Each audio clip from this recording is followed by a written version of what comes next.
ndakunezerewe umunsi wa none, kandi Uwiteka arakunezerewe umunsi wa none, kuko tugiye kugabana ku ijambo ry'Imana. Umutima wawe ubwire Uwiteka umunsi wa none azawuturemo kugira ngo ubuzima bwawe buhinduke. Dufite Imana ikora, kandi Uwiteka Imana yacu uko yari iri kera n'ubu Uwiteka niko akiri. Imana twiringira, Imana twizeye ntabwo isaza. Ibyo Imana yakoraga kera n'ubu Uwiteka aracyabikora. Niyo mpamvu nkubwira umunsi wa none kugira ngo wiringire Imana, wizere Imana, ushake mu maso h'Imana kugira ngo ubuzima bwawe buhinduke.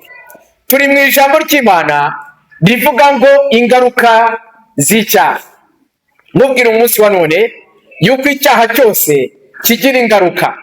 Mubwira kugira ngo uve mu byaha, kugira ngo Uwiteka abe mu buzima bwawe. Haleluya! Ni ngombwa kugira ngo ubuzima bwawe buhinduke.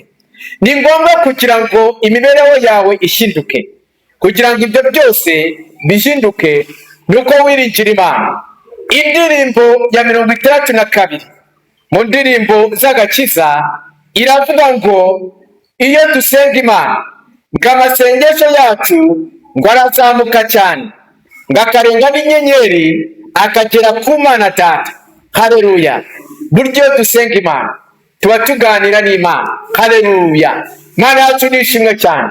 Iyo usenga uzamura isengesho uba uganira n'Imana, kandi iyo uganira n'Imana, Imana yumva gusenga kwawe. Haleluya! Dufite Imana. Impamvu Imana igukunda nuko yakuremye mu ishusho yayo. Ntabwo Imana yakureka, ntabwo Uwiteka yakomeza kureba uburyo unyura mu bikomeye Uwiteka ngakureke. Ariko umunsi wa none ndakubwira Imana ije gutabara ubuzima bwawe. Ndakubwira Imana ije gutabara umubiri wawe. Ndakubwira Imana ije gutabara umuryango wawe. Haleluya! Uwiteka kugenderere, kandi Uwiteka umunsi wa none mwongere kumubona, kuko dufite Imana igaragara. Imana yacu iravuga, Imana yacu irakora, kandi ibyo ikora tukabibona. Turi mu ijambo ry'Imana tugabana buri mugoroba rivuga ngo ingaruka z'icyaha. Haleluya! Ndakubwira ingaruka z'icyaha, ndakubwira icyaha umunsi wa none, ndakubwira kugira ngo uve mu byaha, kugira ngo ubuzima bwawe Uwiteka abwishimishe. Haleluya! Mana yacu itugirire neza.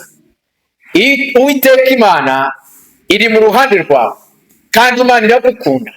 Niyo mpamvu Uwiteka agiye guhindura ubuzima bwawe. Tugiye gusenga Imana. Ca bugufi dusengana Imana kugira ngo ubuzima bwawe buhinduke. Ca bugufi umunsi wa none kugira ngo umuryango wawe uhinduke.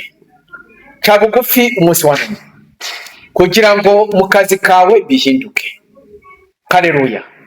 Hari ibyanze gukoreka, ariko umunsi wa none hari ibigiye gukoreka, kuko ugiye gushaka mu maso h'Imana. Imana ikugenderere. Haleluya! Kadusengana Imana.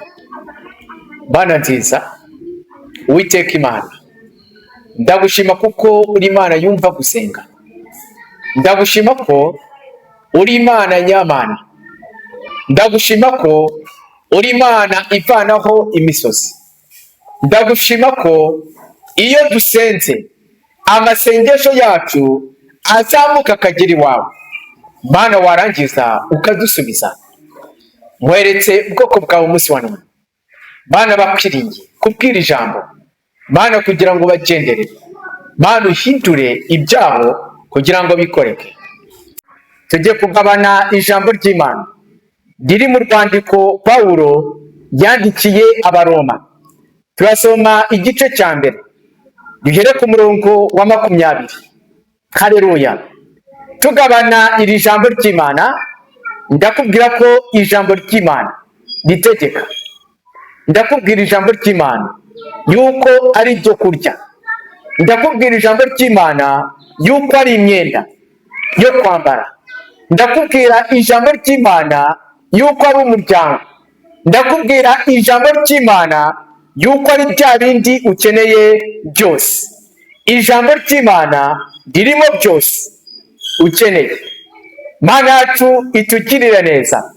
Wowe ukurikiranye iri jambo ry'Imana ry'uyu munsi, ndakubwira yuko wageze ku byo ukeneye byose.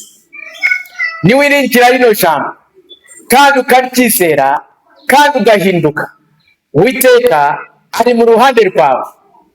Ntuzongera kubabara, ntuzongera kwiganyira, ntuzongera kurira, kuko uzaba ufite Imana. Mana yacu ihabwe icyubahiro. Haleluya. Tukiri mu isi ntabwo abantu bazareshya. Tukiri mu isi hazabamo abakomeye. Tukiri mu isi hazabamo aboroheje. Tukiri mu isi hazabamo abafite indwara zitandukanye. Tukiri mu isi tutari twajya kwa data, ibibazo bizahoraho, ariko naho byahoraho abafite Imana bazaba banezerwa. Haleluya. Iyo ufite Imana, ufite Imana mu mutima wawe, uhora unezerewe kandi icyo ufite ukacyishimira. Ndakubwira umunsi wa none, ndakubwira Imana utigeze umenya, ndakubwira Uwiteka utigeze wumva. Haleluya. Mana yacu itugirire neza kandi Uwiteka nahabwe icyubahiro. Kunezerwa ntabwo ari amashiringi, si amadolari, kandi si imyenda. Kunezerwa ntabwo ari ugutunga gutunganirwa, si no kugira abana benshi cyangwa se kubatunga, ahubwo kunezerwa ni ugutunga Imana ukayitungamo umutima wawe. Ingaruka z'icyaha, icyaha cyose kigira ingaruka. Ushobora gutunga ariko ugahorana umubabaro, ariko ushobora kudatunga ariko ugahorana ibyishimo n'umunezero. Ndakubwira Imana, ndakubwira Imana utigeze umenya, ndakubwira Uwiteka utigeze usobanukirwa, ndakubwira Imana, bya Mana ugira umwenda umwe ukanezerwa. Uwiteka Imana ni Imana ikora kandi ni Imana nyamana. Tujye kugabana ijambo ry'Imana. Bamaso umunsi wa none tugabana ijambo ry'Imana. Uwiteka akugenderere umunsi wa none. Haleluya. Kadusome ijambo ry'Imana. Urwandiko Pawulo yandikiye Abaroma, igice cya mbere guhera ku murongo wa 20. Kuko ibitaboneka byayo ari byo bubasha bwayo buhoraho n'ubumana bwayo, bigaragara neza uhereye mu kuremwa kw'isi, bigaragazwa n'ibyo yaremye, kugira ngo batagira icyo kwireguza, kuko ubwo bamenye Imana batayubahirije nk'Imana, habe no kuyishima, ahubwo bahinduka ibirimarima, habe no kuyishima, bahinduka abibwira ibitagira umumaro, maze imitima yabo y'ibirimarima icura umwijima. Amen. Iryo jambo ry'Imana iryo tugiye kugabana umunsi wa none. Ndakunezerewe kubwira ijambo ry'Imana, ndakunezerewe umunsi wa none yuko rigiye kuguhindura. Haleluya. Iri jambo ry'Imana ritangiye ritubwira imbaraga z'Imana. Haleluya. Ritangiye ritwereka uburyo abantu bavuye ku Mana. Imana yaremye isi n'ijuru, ariko mu kurema isi n'ijuru abantu baza kwibagirwa Imana. Bamaze kwibagirwa Imana, bamwe bavuga yuko nta Mana iriho, bandi bakavuga bati Imana ntabwo ikora. Ariko umunsi wa none iri jambo ry'Imana hari icyo rimaze kutubwira muri kano kanya.